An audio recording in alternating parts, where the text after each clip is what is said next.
ಬಹುಕಾಲ ಊಟವಿಲ್ಲದೆ ಇದ್ದ ಮೇಲೆ ಪೌಲನು ಅವರ ಮಧ್ಯದಲ್ಲಿ ನಿಂತುಕೊಂಡು, ಎಲೆ ಜನರೇ, ನೀವು ಕ್ಷೇತ್ರದಿಂದ ಹೊರಟು ಈ ಕಷ್ಟ ನಷ್ಟಗಳಿಗೆ ಗುರಿಯಾಗದಂತೆ ನನ್ನ ಮಾತನ್ನು ಕೇಳಬೇಕಾಗಿತ್ತು. ಈಗ ಪ್ರಯಾಣ ಮಾಡುವಂಥದ್ದು ಅಗತ್ಯತೆ ಇಲ್ಲ ಅಂದ್ರೂ ಅವ್ರು ಏನು ಮಾಡಿದ್ರು ಅಂದರೆ, ಹೇಗಾದ್ರೂ ಮಾಡಿ ಪೌಲನನ್ನ ಚಕ್ರವರ್ತಿ ಮುಂದೆ ನಿಲ್ಲಿಸ್ಬೇಕು, ಅವನಿಗೆ ಮರಣದಂಡನೆ ಕೊಡಿಸ್ಬೇಕಂತಾಗಿ ಪ್ರಯತ್ನ ಪಟ್ಟರು. ಅವನು ಸೆರೆಮನೆಗೆ ಹಾಕ್ಬೇಕಂತಾನೆ ಅವ್ರ ಪ್ಲಾನಿಗೆ ಇತ್ತು. ಅದೇ ಪಾಪ ಅವನು ಒಳ್ಳೆದಕ್ಕೆ ಹೇಳ್ದ, ಬೇಡ ಈಗ ಹೋಗುವಂಥದ್ದು ಅಂತ. ಬೇಡ ಅಂದ್ರೂ ಏನು ಮಾಡ್ತೀವಿ ಅಂದರೆ ನಾವು ಬೇಕು ಅಂತ ಹೋಗ್ತೇವೆ ಅಲ್ವಾ. ಕೆಲವೊಂದು ಸಾರಿ ದೇವ ಸೇವಕರು ಹೇಳ್ಬೋದು, ದೇವರು ಮಾರ್ಗದರ್ಶನ ಕೊಡ್ತಾರೆ, ಹೋಗ್ಬೇಡ ಅಂತ ಹೇಳಿದ್ರು ಹೋಗ್ತೀವಿ ನಾವು ಅಲ್ಲ. ನಮ್ಮ ಆಲೋಚನೆಗಳನ್ನೇ ನಾವು ತೆಗೆದುಕೊಳ್ತೇವೆ ಹೊರತು ಅವ್ರೇನು ಹೇಳೋದು, ಅವ್ರ ಎಣ್ಣೆ ಮೊನೆ ಸೇವಕರಾಗಿರೋದು, ಅವ್ರೇನು ಮಾತಾಡ ದೇವ್ರು ನಮ್ಮೊಟ್ಟಿಗೆ ಮಾತಾಡಲ್ವಾ, ಆ ರೀತಿ ಅನ್ಕೊಂಡು ಪೌಲನ್ನ ಹಾಗೆ ನೆನೆಸಿರ್ತಾರೆ. ಪೌಲ ಹೇಳುವಾಗ ಈ ಪೌಲನ್ನು ನಾವು ನೋಡಿಲ್ವಾ ಅಲ್ವಾ, ಅವನೇ ಹೇಳೋಂಥದ್ದು ಅಂತ. ಆದರೆ ಪೌಲನ ಹೇಳ್ತಾನೆ, ಈಗಾಗಲೇ ನೀವು ತುಂಬ ಕಷ್ಟ ನಷ್ಟಗಳನ್ನ ನೀವು ಅನುಭವಿಸ್ಬಿಟ್ಟಿದ್ದೀರಾ, ನೀವು ನನ್ನ ಮಾತನ್ನ ಕೇಳಿಲ್ಲ, ಈಗಲಾದರೂ ನೀವು ಧೈರ್ಯದಿಂದ ಇರಬೇಕೆಂದು ನಿಮಗೆ ಬುದ್ಧಿ ಹೇಳ್ತೇನೆ. ಹಲ್ಲೆಲೂಯಾ. ಮನುಷ್ಯರು ಕೈ ಬಿಟ್ಟಾಗ ನಿಮಗೆ ಕೊನೆಯದಾಗಿ ಯಾರು ಸಿಗ್ತಾರೆ? ಅದು ಮನುಷ್ಯರು ಕೈ ಬಿಟ್ಟಾಗ ಕೊನೆಯದಾಗಿ ಸಿಗೋದು ದೇವರು, ಅದಾದ ನಂತರ ಸಿಗುವಂಥದ್ದು ಚರ್ಚು. ಹಲ್ಲೆಲೂಯಾ. ಅಲ್ಲಿ ಕೊಡುವಂಥ ಏನಂತಂದ್ರೆ ವಾಕ್ಯ, ಅಲ್ಲಿ ಕೊಡುವಂಥ ದೇವಸೇವಕರ ಪ್ರಾರ್ಥನೆ ನಿಮ್ಮನ್ನ ಮತ್ತೆ ಉತ್ತೇಜನ ಪಡಿಸುವಂಥದ್ದಾಗಿದೆ. ಹಲ್ಲೆಲೂಯಾ.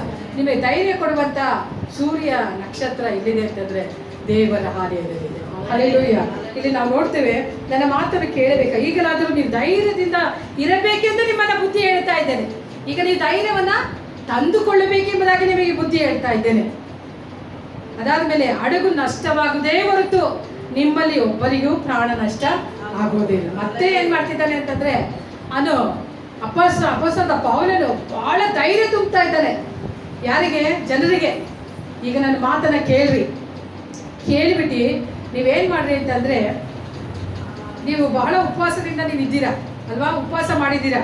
ಆದರೆ ಈಗ ಹಡಗು ನಷ್ಟವಾಗದೆ ಹೊರತು ನಿಮ್ಮಲ್ಲಿ ಒಬ್ಬರಿಗೆ ಪ್ರಾಣ ನಷ್ಟ ಆಗುವುದಿಲ್ಲ ಅಂತ. ಆದರೆ ನಿಮಗೆ ಯಾವ ಪ್ರಾಣ ನಷ್ಟವೂ ಉಂಟಾಗುವುದಿಲ್ಲ. ಯಾಕೆಂದ್ರೆ ನನ್ನ ಸಂಗಡ ನನ್ನ ದೇವರು ಮಾತನಾಡಿದ್ದಾನೆ. ಹಲ್ಲೆಲೂಯಾ. ಇವತ್ತು ಮನುಷ್ಯರಿಂದ ನಮಗೆ ನಷ್ಟ ಸಂಭವಿಸಿರ್ಬೋದು, ನಿಜಾನೇ. ಮನುಷ್ಯರನ್ನು ಆತುಕೊಳ್ಳುವಾಗ ನಮಗೆ ನಷ್ಟ ಸಂಭವಿಸುವಂಥ ನಿಜಾನೇ. ಆದರೆ ದೇವರು ನಮ್ಮ ಸಂಗಡ ಆತನ ಮಾತನಾಡಿದ್ದಾನೆ. ಹಲ್ಲೆಲೂಯಾ. ಅಪೊಸ್ತಲ ಪೌಲನು ಹೇಳ್ತಾನೆ, ನಿನ್ನ ನಾವಿಕ ಏನಂತಂದ್ರೆ ಹಡಗಿನಲ್ಲಿ ಮುಂದೆ ಪ್ರಯಾಣಿಸ್ಬೋದು ಅಂತ. ಹಡಗಿನ ಯಜಮಾನ ಹೇಳ್ದ ಮುಂದೆ ಪ್ರಯಾಣಿಸು ಅಂತಂದ್ರೆ. ಆದರೆ ಹಡಗು ನಷ್ಟಪಡುವಂತಹ ಸಂದರ್ಭ, ಅನೇಕ ಕಷ್ಟ ನಷ್ಟಗಳಿಗೆ ನೀವು ಒಳಗಾಗಿಬಿಟ್ರಿ. ಆದರೆ ಈಗ ನೀವು ನಂಬ್ರಿ, ನನ್ನ ಸಂಗಡ ದೇವರು ಮಾತನಾಡಿದ್ದಾರೆ. ಹಲ್ಲೆಲೂಯಾ. ಹಾಗಾದರೆ ನಿಮ್ಮ ಸಂಗಡ ದೇವರು ಎಷ್ಟು ದಿನ ಮಾತನಾಡಿದ್ದಾರೆ ಅಲ್ವಾ? ದೇವರು ನಿಮ್ಮ ಸಂಗಡ ಮಾತನಾಡಿದ್ದಾನಲ್ವಾ? ಆ ಮಾತನ್ನ ಎತ್ತಿ ಹಿಡಿದರಾಗಿ ನೀವು ನಿಲ್ಲುವಂಥವರಾಗಿರ್ಬೇಕು. ಹಲ್ಲೆಲೂಯಾ. ಇಲ್ಲಿ ಅಪೊಸ್ತಲನಾದ ಪೌಲ ಧೈರ್ಯವಾಗಿ ಹೇಳ್ತಾ ಇದ್ದಾನೆ, ನಾವು ಪ್ರಯಾಣಿಸ್ತಿರುವಂಥ ಈ ಸಮುದ್ರದ ಪ್ರಯಾಣ ಬಹಳ ಏನಂತಾರೆ ಘೋರಕರವಾಗಿ ಇರ್ಬೋದು, ಪರವಾಗಿಲ್ಲ. ಆದರೆ ಇಂಥ ಒಂದು ಸಂದರ್ಭದಲ್ಲಿ ಕರ್ತನ ನನ್ನ ಸಂಗಡ ನಿನ್ನೆ ರಾತ್ರಿ ಆತನು ಮಾತನಾಡಿದ್ದಾನೆ. ಆಮೇಲೆ ಎಂಥ ಸಂದರ್ಭದಲ್ಲಿ ಮಾತನಾಡಿದ್ದಾನೆ? ಸಮುದ್ರದ ಪ್ರಯಾಣ, ಅಲೆಗಳು ಏನಾಗಿದೆ, ಹಡಗಿಗೆ ಬರೀತಾ ಇದೆ, ಮುಳುಗಿ ಹೋಗುವಂಥ ಪರಿಸ್ಥಿತಿ. ಅಂಥ ಸಂದರ್ಭದಲ್ಲಿ ದೇವರು ಅಪೊಸ್ತಲನಾದ ಪೌಲನೊಟ್ಟಿಗೆ ಮಾತನಾಡ್ತಾ ಇದ್ದಾನೆ. ಹಲ್ಲೆಲೂಯಾ. ನಮಗೂ ಹಾಗೆ ಕರ್ತನು, ನಾವು ಸಹ ಅಷ್ಟೇ ಸಮುದ್ರದ ಪ್ರಯಾಣದ ಹಾಗೆ ಜೀವಿತದಲ್ಲಿ ಅನೇಕ ಅಲೆಗಳು ನಮ್ಮನ್ನು ಹೊಡೆಯುವಾಗ, ಅಲೆಗಳಿಂದ ಹೊಡೆಯಲ್ಪಟ್ಟಾಗ ಅಲ್ವಾ, ಅಂಥ ಸಂದರ್ಭದಲ್ಲೆಲ್ಲ ಕರ್ತನಾದ ದೇವರು ನಮ್ಮ ಹಡಗನ್ನು ಸ್ಟ್ರಾಂಗ್ ಆಗಿ ನಿಲ್ಲಿಸಿದ್ದಾನೆ. ಯಾಕೆ ಅಂತಂದರೆ ಆತ ನಮ್ಮ ಸಂಗಡ ಮಾತನಾಡಿ ನಮ್ಮ ಧೈರ್ಯಪಡಿಸಿ ಇವತ್ತು ನಮ್ಮನ್ನು ಸ್ಟ್ರಾಂಗ್ ಆಗಿ ನಿಲ್ಲಿಸ್ತಾ ಇದ್ದಾನೆ. ಹಲ್ಲೆಲೂಯಾ. ಇವತ್ತು ನಾವು ನಿಂತಿದ್ದೇವೆ ಅಂತಂದರೆ ಏನಂತಂದ್ರೆ ಆತನ ಕೃಪೆನೇ, ಇಲ್ಲಾಂದ್ರೆ ನಾವು ನಿಲ್ಲಲಿಕ್ಕೆ ಸಾಧ್ಯನೇ ಇಲ್ಲ.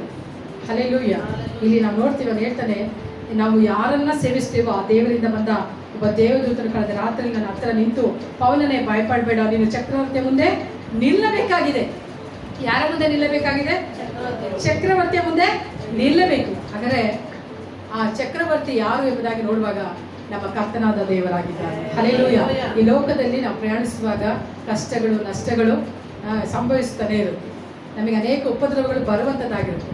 ಆದರೆ ಕರ್ತನಾದ ಯೇಸು ಕ್ರಿಸ್ತನು ಹೇಳಿದ್ರು, ಈ ಲೋಕದಲ್ಲಿ ಉಪದ್ರವಗಳುಂಟು, ಈ ಲೋಕದಲ್ಲಿ ಸಂಕಟಗಳುಂಟು, ಆದರೂ ನೀವು ಭಯಪಡಬೇಡ್ರಿ, ಧೈರ್ಯದಿಂದರಿ, ನಾನು ಈ ಲೋಕವನ್ನು ಜಯಿಸಿದ್ದೇನೆ. ಹಲ್ಲೆಲೂಯಾ.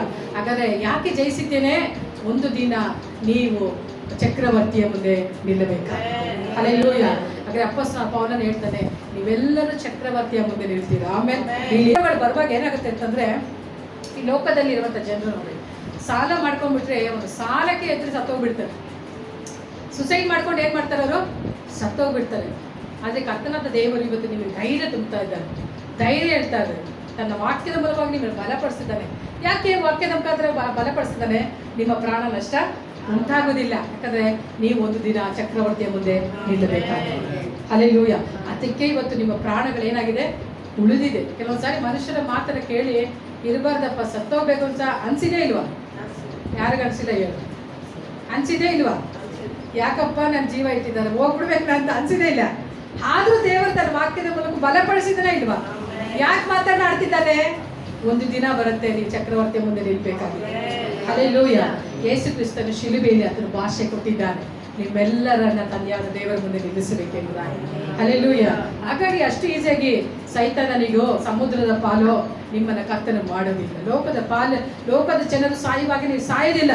ದುರ್ಮರಣಗಳಿಗೆ ಕರ್ತ ನಿಮ್ಮನ್ನು ಒಳಪಡಿಸೋದಿಲ್ಲ. ಮರಣದಿಂದ ಕರ್ತನ ತಪ್ಪಿಸಿ ನಿಮ್ಮನ್ನು ಕಾಪಾಡುವಾತರಾಗಿದ್ದಾರೆ. ಅದಕ್ಕೆ ದೇವರ ವಾಕ್ಯದಲ್ಲಿ ನೋಡ್ತೇವೆ, ನಾನು ಗಾಢಂದ ಕಾಲದಲ್ಲಿ ನಡೆಯುವಾಗಲೂ ನೀನು ನನ್ನ ಹತ್ತಿರ ಇರೋದ್ರಿಂದ ನಾನು ಕೇಡಿಗೆ ಎದುರೋದಿಲ್ಲ. ಹಲ್ಲೆಲೂಯಾ. ಮರಣಾಂಧಕಾರದಲ್ಲಿ ನಾನು ನಡೆಯುವಾಗಲೂ, ಯಾಕಂದ್ರೆ ದೇವರು ನಮ್ಮ ಸಂಗಡ ಇದ್ದಾನೆ. ನಮ್ಮನ್ನ ಮರಣದಿಂದ ತಪ್ಪಿಸಿ ಆತನು ಕಾಪಾಡಲಿಕ್ಕೆ ಶಕ್ತನಾದ ದೇವರಾಗಿದ್ದಾನೆ. ಆಮೇಲೆ ಹೇಳ್ರಿ ಹಲ್ಲೆಲೂಯಾ. ಹಾಗಾದ್ರೆ ನಾವು ತಿಳ್ಕೊಳ್ಬೇಕಾದಂತ ಒಂದು ಸಂಗತಿ ಏನಂತಂದ್ರೆ, ನಮಗೆ ಒಬ್ಬ ಚಕ್ರವರ್ತಿ ಇದ್ದಾನೆ. ಹಲ್ಲೆಲೂಯಾ. ಈ ಲೋಕದಲ್ಲಿ ನಾವು ಅಲ್ಲಿ ನಿಲ್ಲಬೇಕಾಗಿದೆ ಒಂದು ದಿನ. ಎಲ್ಲ ಅದಕ್ಕೆ ಅಪೊಸ್ತಲನಾದ ಪೌಲನು ಹೇಳ್ತಾನೆ, ನಾನು ಈ ಲೋಕದಲ್ಲಿ ಶ್ರೇಷ್ಠ ಹೋರಾಟವನ್ನ ಹೋರಾಡಿದ್ದೆ. ಹೇಗೆ ಹೋರಾಡಿದನಂತೆ? ಶ್ರೇಷ್ಠವಾದಂತ ಹೋರಾಟ. ಇನ್ನೊಂದು ಸಾರಿ ವಾಕ್ಯದಲ್ಲಿ ಹೇಳ್ತಾನೆ, ರಂಗಸ್ಥಾನದಲ್ಲಿ ಹೋರಾಡುವರೆಲ್ಲರೂ ಮಿತಿಯಾಗೇ ಇರಬೇಕು. ಹಾಗಾದ್ರೆ ಈಗ ಎಲ್ಲಿದ್ದೀವಿ ಅಂತಂದ್ರೆ ರಂಗಸ್ಥಾನದಲ್ಲಿ ಇದ್ದೀವಿ. ನಾವು ಓಟದಲ್ಲಿ ಇದ್ದೇವೆ. ಓಟದಲ್ಲಿ ಮುಗ್ಗರಿಸ್ಬೇಕಾಗಿದೆ, ನಿಲ್ಲಬೇಕಾಗಿದೆ ಅಲ್ವಾ? ಓಟದಲ್ಲಿ ಏನಂದ್ರೆ ಆಯಾಸಗೊಳ್ಬೇಕಾಗಿದೆ. ಅದೆಲ್ಲವನ್ನ ನಾವು ದಾಟಿ ಹೋಗ್ಲೇಬೇಕಾಗಿದೆ. ಆದ್ರೆ ಒಂದು ಏನಂತಂದ್ರೆ, ಗುರಿಯನ್ನ ನೋಡ್ಕೊಂಡು ಓಡ್ತಲೇ ಇರಬೇಕು. ಯಾರು ಏನಂದ್ರೂ ಪರವಾಗಿಲ್ಲ, ನಮ್ಮ ಗುರಿ ಒಂದೇ, ಏನಂತಂದ್ರೆ ಚಕ್ರವರ್ತಿಯನ್ನ ತಲುಪಬೇಕು. ಹಲ್ಲೆಲೂಯಾ. ಅಪೊಸ್ತಲನಾದ ಪೌಲನಿಗೆ ಒಂದೇ ಇತ್ತು, ನಾನು ಹೋಗಿ ಚಕ್ರವರ್ತಿಯ ಬಳಿಯಲ್ಲಿ ಮಾತನಾಡ್ತೇನೆ. ಹಲ್ಲೆಲೂಯಾ. ನಿಮ್ಗೆ ಎಷ್ಟು ಜನಕ್ಕೆ ಅರ್ಥ ಆಗ್ತಿದೆ ಇಲ್ಲೋ ಗೊತ್ತಿಲ್ಲ. ಅವನು ಕೇಳಿದ ಒಂದೇ ಮಾತು, ನಾನು ನಿಮ್ಮ ಹತ್ರ ಮಾತನಾಡೋದಿಲ್ಲ, ನಾನು ಚಕ್ರವರ್ತಿಯ ಬಳಿಯಲ್ಲಿ ಮಾತನಾಡ್ತೇನೆ. ಹಲ್ಲೆಲೂಯಾ. ಯಾಕಂದ್ರೆ ನಾನು ಅಂದ್ರೆ ರೋಮಾಪುರದ ಪಟ್ಟಣಕ್ಕೆ ನಾನು ಹಕ್ಕುದಾರನಾಗಿದ್ದೇನೆ. ಇವತ್ತು ಬರುವಂಥ ಸಮಸ್ಯೆಗಳನ್ನ ನೋಡಿ ನೀವು ಮಾತನಾಡುವಂಥವರಾಗಲಿ, ನಾನು ಚಕ್ರವರ್ತಿಯ ಬಳಿಯಲ್ಲಿ ನಾನು ಮಾತನಾಡ್ತೇನೆ. ನಿನ್ನ ಬಳಿಯಲ್ಲಿ ಮಾತನಾಡೋದಕ್ಕಾಗಿ ನಾನು ಕರೆಯಲ್ಪಟ್ಟಿಲ್ಲ. ಹಲ್ಲೆಲೂಯಾ. ಇಲ್ಲಿ ಅಪೊಸ್ತಲನಾದ ಪೌಲನು ಹಾಗೆ ಹೇಳಿ ಅವ್ರನ್ನ ಉತ್ತೇಜನ ಪಡಿಸ್ತಾ ಇದ್ದಾರೆ. ಪಡಿಸಿದ್ದು ಮಾತ್ರವಲ್ಲದೆ ಇಲ್ಲಿ ನಾವು ನೋಡ್ತೀವಿ, ಆದ್ದರಿಂದ ಜನರ ಧೈರ್ಯವಾಗಿರಲಿ, ನನಗೆ ಹೇಳಲ್ಪಟ್ಟ ಪ್ರಕಾರವೇ ಆಗುವುದೆಂದು ದೇವರನ್ನು ನಂಬುತ್ತೇನೆ ಎಂಬುದಾಗಿ ಹೇಳಿ ಕೆಳಗಡೆ ವಚನ ಹೇಳುತ್ತೆ. ಅವನು 33ನೇ ವಚನ, ಪೌಲನು ಏನಾದರೂ ಆಹಾರನ ತೆಗೆದುಕೊಳ್ಳಬೇಕೆಂದು ಎಲ್ಲರನ್ನ ಬೇಡಿಕೊಳ್ತಾ ಇದ್ದಾನೆ. ಏನ್ ಮಾಡ್ತಾ ಇದ್ದಾನೆ? ಊಟ ತೆಗೆದುಕೊಡ್ರಿ ಅಂತ ಬೇಡಿಕೊಳ್ತಾ ಇದ್ದಾನೆ. ಆದ್ರೆ ಇವ್ರು ಏನ್ ಮಾಡ್ತಿದ್ದಾರೆ ಅಂತಂದ್ರೆ, ಇನ್ನೂ ಭಯದಲ್ಲೇ ಇದ್ದಾರೆ. ಯಾಕೆ ಅಂತಂದ್ರೆ, ಸಮುದ್ರ ಪ್ರಯಾಣದಲ್ಲಿ ನಾವು ಎಲ್ಲಿ ನಷ್ಟಪಟ್ಟು ಹೋಗ್ಬಿಡ್ತೇವೋ, ಎಲ್ಲಿ ನಮ್ಮ ಪ್ರಾಣಗಳೇನಾಗುತ್ತೆ ನಷ್ಟಪಟ್ಟು ಹೋಗುತ್ತೆ, ನಾವು ಕಳೆದುಕೊಳ್ತೇವೋ ಎಂಬಂತ ಆ ಒಂದು ಏನಂತಂದ್ರೆ ಮನೋಭಾವನೆಯೊಟ್ಟಿಗೆ ಇದ್ದಾರೆ ಹೊರತು ದೇವರು ಹೇಳಿದಂಥ ಮಾತುಗಳಿಗೆ ನಾವು ಕಿವಿ ಕೊಡಬೇಕೆಂಬಂತ ಒಂದು ಏನಂತಂದ್ರೆ ಆ ಒಂದು ವಾಕ್ಯದ ಮೇಲೆ ಆಗಿರ್ಬೋದು, ಅವರಲ್ಲಿ ಹೇಳಿದಂಥ ಸಂಗತಿಗಳ ಮೇಲಾಗಿರ್ಬೋದು ಅವರ ಗಮನ ಇರಲಿಲ್ಲ ಎಂಬುದಾಗಿ ನೋಡ್ತೇವೆ. ಅದಾದ ಮೇಲೆ ಅಪೊಸ್ತಲನಾದ ಪೌಲನು ಹೇಳ್ತಾನೆ, ನೀವು 14 ದಿವಸ ಆಯಿತು ಊಟ ಮಾಡದಲೆ ನೀವು ಭೋಜನವನ್ನು ನೀವು ತೆಗೆದುಕೊಳ್ಳ್ರಿ. ಆದರೂ ಸಹ ಅವ್ರು ಏನು ಮಾಡ್ತಿಲ್ಲ, ಭೋಜನವನ್ನು ಸ್ವೀಕಾರ ಮಾಡಲಿಕ್ಕೆ ಅವರು ಒಪ್ಪುತ್ತಾ ಇಲ್ಲ. ಆದರೆ ಇವತ್ತು ಕರ್ತನ ಮೇಚು ನಮ್ಮ ಮಧ್ಯದಲ್ಲಿ ಇದೆ. ಹಲ್ಲೆಲೂಯಾ. ಇವತ್ತು ಪರಿಶುದ್ಧ ಪಂಕ್ತಿ ಕರ್ತನಾದ ದೇವರು ನಮಗಾಗಿ ಸಿದ್ಧಪಡಿಸಿದ್ದಾನೆ. ಈ ಭೋಜನವನ್ನು ಇವತ್ತು ಲೋಕದಲ್ಲಿ ಅನೇಕ ಜನರು ತೆಗೆದುಕೊಳ್ಳದೆ ಆಗಿಯೇ ಉಪವಾಸದಲ್ಲೇ ಇದ್ದಾರೆ. ಇವಾಗ ನಾವು ನೋಡ್ತಾ ಬಂದ್ವಿ, ಏನು ಅಡುಗೆನಲ್ಲಿ ಪ್ರಯಾಣಿಸ್ತಾ ಇದ್ದಾರೆ, ಅನೇಕ ಕಷ್ಟ ನಷ್ಟಗಳು ಸಂಭವಿಸ್ತಾ ಇದೆ, ದೇವರು ಕಾಣುತ್ತಿಲ್ಲ, ದೇವ ಸೇವಕರುಗಳು ಕಾಣ್ತಾ ಇಲ್ಲ, ಕೊನೆಯದಾಗಿ ಊಟನೂ ತೆಗೆದುಕೊಳ್ತಾರೆ. ಇವತ್ತು ಲೋಕದಲ್ಲಿ ಅನೇಕ ಕ್ರೈಸ್ತ ಮಕ್ಕಳು ಹಾಗೆ ಇದ್ದಾರೆ. ಪರಿಶುದ್ಧ ಪಂಕ್ತಿ ಎನ್ನುವಾಗ ಅವ್ರು ಏನು ಮಾಡ್ತಿದ್ದಾರೆ ಅಂತಂದರೆ, ಪರಿಶುದ್ಧ ಪಂಕ್ತಿಯಲ್ಲಿ ಭಾಗವಹಿಸ್ತಾ ಇಲ್ಲ. ಎಷ್ಟು ವರ್ಷದಲ್ಲಿ ಎಷ್ಟೋ ಪರಿಶುದ್ಧ ಪಂಕ್ತಿಯನ್ನು ಅವರು ಏನು ಮಾಡ್ತಿದ್ದಾರೆ, ಮಿಸ್ ಮಾಡ್ಕೊಳ್ತಾ ಇದ್ದಾರೆ.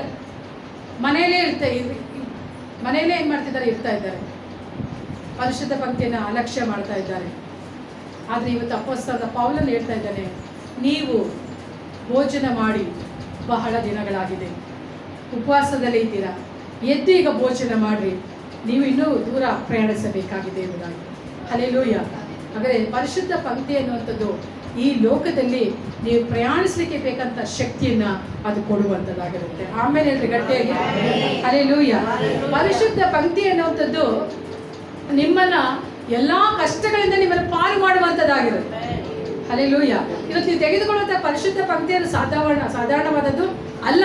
ಇವರು ಏನು ಮಾಡಿದ್ರು ಅಂದರೆ ವರ್ಷ ಪ್ರಯಾಣಿಸ್ತಾ ಇದ್ದಾರೆ, 14 ದಿನ ಪ್ರಯಾಣಿಸಿದ್ದಾರೆ, 14 ದಿನವೂ ಆಹಾರ ತೆಗೆದುಕೊಳ್ಳಿಲ್ಲ. ಈ ವರ್ಷದಲ್ಲಿ ಎಷ್ಟು ತಿಂಗಳು ಕಳೆದೋಯ್ತು? 3 ತಿಂಗಳು ಕಳೆದೋಯ್ತು. 3 ತಿಂಗಳಿನಲ್ಲಿ ಎಷ್ಟು ಜನ ಕಂಬಿನಿಯನ್ನ ನೀವು ಏನು ಮಾಡಿದ್ರೆ ಮಿಸ್ ಮಾಡ್ಕೊಂಡಿದ್ದೀರಾ? ಎಷ್ಟು ತಿಂಗಳಲ್ಲಿ ಕಂಬಿನಿಯನ್ನ ಮಿಸ್ ಮಾಡ್ಕೊಂಡಿದ್ದೀರಾ? ಇಲ್ಲ ಕಳೆದ ತಿಂಗಳಿನಲ್ಲಿ ಎಷ್ಟು ಸಾರಿ ನೀವು ಮಿಸ್ ಮಾಡ್ಕೊಂಡಿದ್ದೀರಾ ಅಲ್ವಾ? ಅಂದರೆ ಮಿಸ್ ಮಾಡ್ಕೊಂಡಷ್ಟೇ ಏನಾಗುತ್ತೆ ಅಂದರೆ ನೀವು ಬಲಹೀನರಾಗೇ ಇರ್ತೀವಿ. ಅದೇ ಇಲ್ಲ ಅಪೊಸ್ತಲನಾದ ಪೌಲನು ಹೇಳ್ತಾನೆ, ಎದ್ದು ನೀವು ಊಟ ಮಾಡ್ರಿ ಅಂತ ಹೇಳ್ಬಿಟ್ಟು ವಾಕ್ಯದಲ್ಲಿ ನೋಡ್ತೇವೆ. ನಿಮ್ಮಲ್ಲಿ ಪೌಲನು ಏನಾದರೂ ಆಹಾರವನ್ನು ತೆಗೆದುಕೊಳ್ಳಬೇಕಂದ್ರೆ ಎಲ್ಲರನ್ನೂ ಬೇಡಿಕೊಳ್ಳಲಾಗಿ ನೀವು ಇವತ್ತಿಗೆ 14 ದಿವಸದಿಂದ ಕಾದುಕೊಂಡು ಆಹಾರವನ್ನು ತೆಗೆದುಕೊಳ್ಳದೆ ಉಪವಾಸವಾಗಿಯೇ ಇದ್ದಿರೋದ್ರಿಂದ ಆಹಾರ ತೆಗೆದುಕೊಳ್ಳಬೇಕೆಂದು ನಿಮ್ಮನ್ನು ನಾನು ಬೇಡಿಕೊಳ್ಳುತ್ತೇನೆ. ಇದು ನಿಮ್ಮ ಪ್ರಾಣ ರಕ್ಷಣೆಗೆ ಅವಶ್ಯ. ಏನಂತೆ? ಈ ಊಟ, ಈ ಭೋಜನ ಪ್ರಾಣ ರಕ್ಷಣೆಗೆ ಬಹಳ ಅವಶ್ಯ. ಹಾಗಾದರೆ ಇವತ್ತು ಕರ್ತನ ಭೋಜನ ಅನ್ನುವಂಥದ್ದು ಏನಕ್ಕೆ ಅಂತಂದರೆ ನಮ್ಮ ಪ್ರಾಣ ರಕ್ಷಣೆಯ ಬಹಳ ಅವಶ್ಯಕತೆ ಉಳ್ಳದ್ದಾಗಿದೆ. ಅದನ್ನು ನಾವು ಅಲಕ್ಷ್ಯ ಮಾಡಿ ಅವತ್ತು ನಾವು ಆಬ್ಸೆಂಟ್ ಆಗಿ ಮನೇಲಿ ಕೂತ್ಕೊಳ್ಳೋದಲ್ಲ, ಯಾವುದೋ ಒಂದು ನೆಪಗಳನ್ನ ಹೇಳುವಂಥದ್ದಲ್ಲ. ಬಲಹೀನವಾಗಿರುವಾಗಲೇ ಕರ್ತನ ಹೇಳ್ತಾನೆ, ಬಲಹೀನನು ಬಲವುಳ್ಳವನಾಗಿ ಎಣಿಸಲ್ಪಡಲಿ ಅಲ್ವಾ? ಬಲಹೀನನು ಕ್ರಿಸ್ತನಲ್ಲಿ ಬರುವಾಗ ಬಲವುಳ್ಳವನಾಗಿರ್ತಾನೆ, ಬಡವನು ಕ್ರಿಸ್ತನಲ್ಲಿ ಬರುವಾಗ ಐಶ್ವರ್ಯವಂತನಾಗಿರ್ತಾನೆ ಅಲ್ವಾ? ಸಮಾಧಾನ ಇಲ್ಲ ಅಂತ ಕೂತ್ಕೊಂಡ್ರೆ ಅಲ್ಲಿ ಸಮಾಧಾನ ಸಿಗೋದಿಲ್ಲ. ಕ್ರಿಸ್ತನ್ ಹೇಳ್ತಾನೆ, ನಿಮಗೆ ಸಮಾಧಾನ ಉಂಟಾಗಲಿ ಎಂಬುದಾಗಿ. ಆತನ ದೇಹ ರಕ್ತವನ್ನು ತೆಗೆದುಕೊಳ್ಳುವಾಗಲೇ ನಿಮಗೆ ಸಮಾಧಾನ ಸಿಗುವಂಥದ್ದು ಅಲ್ವಾ? ಈಗ ನೀವು ಬೆಳಗ್ಗೆಯಿಂದ ಊಟ ಮಾಡಿರಲ್ಲ, ನೀರು ಕುಡ್ದಿರಲ್ಲ, 3 ಗಂಟೆಗೆ ಬಂದು ಊಟ ಮಾಡ್ತೀರಾ. ಊಟ ಮಾಡಿದ ಕೂಡಲೇ ಊಟ ಮಾಡಿ ಸ್ವಲ್ಪ ನೀರು ಕುಡ್ತೀರಾ. ಕುಡ್ದಿದ ಮೇಲೆ ಏನು ಅನಿಸುತ್ತೆ ನಿಮಗೆ? ಫಸ್ಟ್ ಏನು ಹೇಳ್ತೀರಾ? ಅಯ್ಯೋ ಹೇಳ್ರಿ, ಅದನ್ನಾದ್ರೂ ಹೇಳಿ. ಏನು ಹೇಳ್ತೀರಾ? ಅಪ್ಪ ಈಗ ಸಮಾಧಾನ ಹೇಳ್ತೀರಾ ಇಲ್ವಾ? ಹಾಗೇನೆ ಕುಟುಂಬದಲ್ಲಿ ಜಗಳಗಳು ಅನ್ನೋದು ಸಾಮಾನ್ಯ. ಮನೆ ಅಂತಂದ್ಮೇಲೆ ಜಗಳ ಇದ್ದೇ ಇರುತ್ತೆ, ಮನೆ ಅಂತಂದ್ಮೇಲೆ ಏನಂದ್ರೆ ಕಷ್ಟಗಳು ಇದ್ದೇ ಇರುತ್ತೆ. ಹಂಗಂತ ಹೇಳ್ಬಿಟ್ಟು ಕಂಬಿನಿಯನ್ನ ತೆಗೆದುಕೊಳ್ಳೋದಲ್ಲೇ ಹಾಗೆ ನಮ್ಮ ಮನೇಲಿ ಇರಬಾರ್ದು. ಸಮಾಧಾನ ಇಲ್ಲ ಅಂತಂದರೆ ಕರ್ತನ ಮೈಸೂರಲ್ಲಿ ನೀವು ಭಾಗವಹಿಸಬೇಕು. ಆಗ ಏನಾಗುತ್ತೆ ಅಂದರೆ ಊಟ ಮಾಡುವಾಗ ನಿಮ್ಮ ಪ್ರಾಣಿಗೆ ರಕ್ಷಣೆ ಉಂಟಾಗುವಂಥದ್ದಾಗಿರುತ್ತೆ. ಅಪ್ಪ ಈಗ ಸಮಾಧಾನ ಆಯಿತು. ಕರ್ತನ ಭೋಜನವನ್ನು ತೆಗೆದುಕೊಳ್ಳುವಾಗ ನಿಮಗೆ ಸಮಾಧಾನ ಉಂಟಾಗುತ್ತೆ, ಸಂತೋಷ ಉಂಟಾಗುವಂಥದ್ದಾಗಿರುತ್ತೆ, ನೆಮ್ಮದಿ ಉಂಟಾಗುವಂಥದ್ದಾಗಿರುತ್ತೆ. ಕರ್ತನ ಭೋಜನದಲ್ಲಿ ನೀವು ಭಾಗವಹಿಸುವಾಗ ನಿನ್ನ ಕುಟುಂಬಕ್ಕೆ ಬೇಕಾದ ಸುರಕ್ಷತೆ ಉಂಟಾಗುವಂಥದ್ದಾಗಿರುತ್ತೆ. ಆದರೆ ನಾವು ಮಾಡ್ತಿರುವಂಥ ತಪ್ಪೇನಂತಂದರೆ ಕರ್ತನ ಭೋಜನ ಅಂತ ಹೇಳುವಾಗಲೇ ನಾವು ಎದ್ದು ಹೋಗ್ತಾ ಇದ್ದೇವೆ. ಹಲ್ಲೆಲೂಯಾ. ಯಾಕಂದರೆ ಕರ್ತನ ಭೋಜನಕ್ಕೆ ನೀನು ಸಿದ್ಧವಾಗೋದಕ್ಕಿಂತಲೂ ಕರ್ತನು ಆಲ್ರೆಡಿ ಏನು ಮಾಡಿದ್ದಾನೆ ಅಂತಂದರೆ ನಿನಗೋಸ್ಕರವಾಗಿ 2000 ವರ್ಷಗಳ ಹಿಂದೆ ಆತನು ಸಿದ್ಧಪಡಿಸಿದ್ದಾನೆ. ಹಲ್ಲೆಲೂಯಾ. ಆ ಬೆಟ್ಟದಲ್ಲಿ ನಿಮಗೋಸ್ಕರವಾಗಿ ಒಂದು ಔತಣವನ್ನು ಸಿದ್ಧಪಡಿಸಿದ್ದ. ಆ ಔತಣವಾಗಿ ಕರ್ತನಾದ ದೇವರು ಯೇಸು ಕ್ರಿಸ್ತನು ತನ್ನನ್ನೇ ಬಲಿಯಾಗಿ ಅರ್ಪಿಸಿಕೊಂಡಿದ್ದಾನೆ. ಹಲ್ಲೆಲೂಯಾ. ಅಂದರೆ ಅಂಥ ಒಂದು ದೇವರನ್ನು ನೀವು ಆರಾಧಿಸ್ತಾ ಇರುವಾಗ, ಆತನ ದೇಹ ರಕ್ತದಲ್ಲಿ ನೀವು ಪಾಲ್ಗೊಳ್ಳುವಾಗ ನೀವೇನಂತಂದರೆ ಇನ್ನೂ ಘನವುಳ್ಳವರಾಗಿ, ಇನ್ನೂ ಸಂತೋಷವುಳ್ಳವರಾಗಿ ಪರಿಶುದ್ಧ ಪಂಕ್ತಿಯಲ್ಲಿ ಏನು ಮಾಡಬೇಕಂದ್ರೆ ಭಾಗವಹಿಸುವಂಥರಾಗಿರಬೇಕು. ಇಲ್ಲಿ ಹೇಳ್ತಿದ್ದಾನೆ, ಇದು ನಿಮ್ಮ ರಕ್ಷಣೆಗೋಸ್ಕರವಾಗಿ ಅಗತ್ಯತೆ ಇದೆ, ಊಟ ಮಾಡಿ. ಹಾಗೆ ಹೇಳಿದ್ರು ಅವ್ರೇನು ಮಾಡಲಿಲ್ಲ ಅಂತಂದರೆ ಊಟ ಮಾಡಲಿಕ್ಕೆ ಮುಂದೆ ಬರಲಿಲ್ಲ. ಆಗ ನಿಮ್ಮ ಪ್ರಾಣನಷ್ಟ ರಕ್ಷಣೆಗೆ ಅವಶ್ಯ. ನಿಮ್ಮಲ್ಲಿ ಯಾರ ತಲೆಯಿಂದಾದರೂ ಒಂದು ಕೂದಲು ಉದುರಿ ಹೋಗೋದಿಲ್ಲ ಎಂದು ಹೇಳಿ. ಏನಂತೆ? ಪರಿಶುದ್ಧ ಅವರ ಊಟ ಮಾಡಿದರೆ ಏನಾಗೋದಿಲ್ಲ. ಫಸ್ಟ್ ಏನು ಹೇಳೋದು? ಊಟ ಮಾಡಿದರೆ ಹೇಳಿ ಅತೆಗೆ ಎಲ್ಲ ನೋಡ್ತಿದ್ದೀರಾ? ಫಸ್ಟ್ ಹೇಳ್ದ, ನೀವು ಊಟ ಮಾಡಿದ್ರೆ ಏನು ಉಂಟಾಗೋದಿಲ್ಲ? ಪ್ರಾಣ ರಕ್ಷಣೆ ಉಂಟಾಗುತ್ತೆ. ಎರಡನೇದಾಗಿ ನಿಮ್ಮ ತಲೆ ಕೂದಲು ಸಹ ಏನು ಉದುರೋದಿಲ್ಲ? ಇನ್ನೊಂದು 4-5 ಸರಿ ಹೇಳಿ, ಗಟ್ಟಿಯಾಗಿ ಹೇಳಿ. ನೀವು ಭೋಜನ ಮಾಡಿದ್ರೆ ಹೇಳಿ, ನೀವು ಭೋಜನ ಮಾಡಿದ್ರೆ ನಿಮ್ಮ ತಲೆ ಕೂದಲು ಉದುರೋದಿಲ್ಲ.